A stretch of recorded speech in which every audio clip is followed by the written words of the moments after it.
I have a question about just the nature of connection itself with other human beings.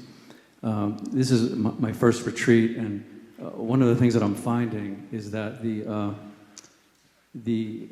sort of the social aspect of this retreat is very much like a laboratory, and that it's just as potent as the teachings themselves. Perfect. They are the teachings themselves. Yes, that's my experience. There's Absolutely right. Yeah. Well, they are an aspect of the teachings, no less important than any other aspect. Yes. Yes, I feel a very a seamless merging of that. And before I came, I heard you explain that even in sexual relations, that we don't actually experience another person or connect with them. And that was, I thought, rather radical and also very mind-blowing for me. And then in yesterday's dialogue, you were explaining how the finite mind can actually not know another finite mind. And so, I guess the essence of my question is that I often feel when I'm attempting to make contact with another human being, that it's really the finite mind sort of reflecting another finite mind, and their finite mind reflecting my finite mind. And I'm just wondering, is there a way to have a deeper connection, to have more of my essence connect with an essence? Yes. I'm not quite sure what you're referring to when you said that I had said in sexual intimacy you don't really connect with another people. I think possibly you're referring to my quoting Rumi, who said true lovers never really meet. Whatever I said then, what I was trying to express was exactly the same as Rumi expressed when he said true lovers never really meet. I didn't, when I quoted that at the beginning of this week, I didn't give you the second half of that quote, which is, they are in each other all along. So it's not that in sexual intimacy, or even just in ordinary friendship, it's not that we don't meet each other. It's that we don't meet each other as separate entities. But that doesn't mean that there isn't a meeting. There is a meeting. In fact, we don't meet each other. Our being is already shared.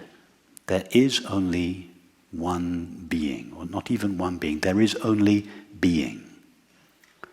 And it is the same being that shines in each of our minds as the knowledge I am. So in friendship or in love, we recognize our shared being. There is no question of meeting the other, because we are not two beings to meet each other or not to meet each other in the first place. We are the same shared being, partially veiled by our thoughts and feelings, which make us feel that we are separate entities. But because of our being is shared, there is this pull of attraction between people, which accounts for the desire for sexual intimacy, but also the desire for ordinary friendship and connection.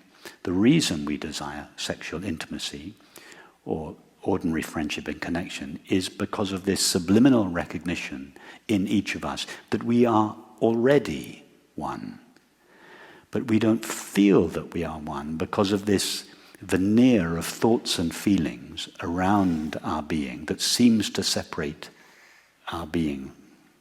So it's as our thoughts and feelings that seem to tear our being apart, like a spring that has been stretched, and the spring is always trying to go back to its state of equilibrium. That is the desire for sexual intimacy or friendship or connection. We are simply trying to recover our shared being, the experience of our shared being. So it is never two people that meet. If we feel we are people, we are by definition two things. If we feel we are separate people, we are by definition separate, but also by definition we long to merge. Yes, thank you. That makes beautiful sense.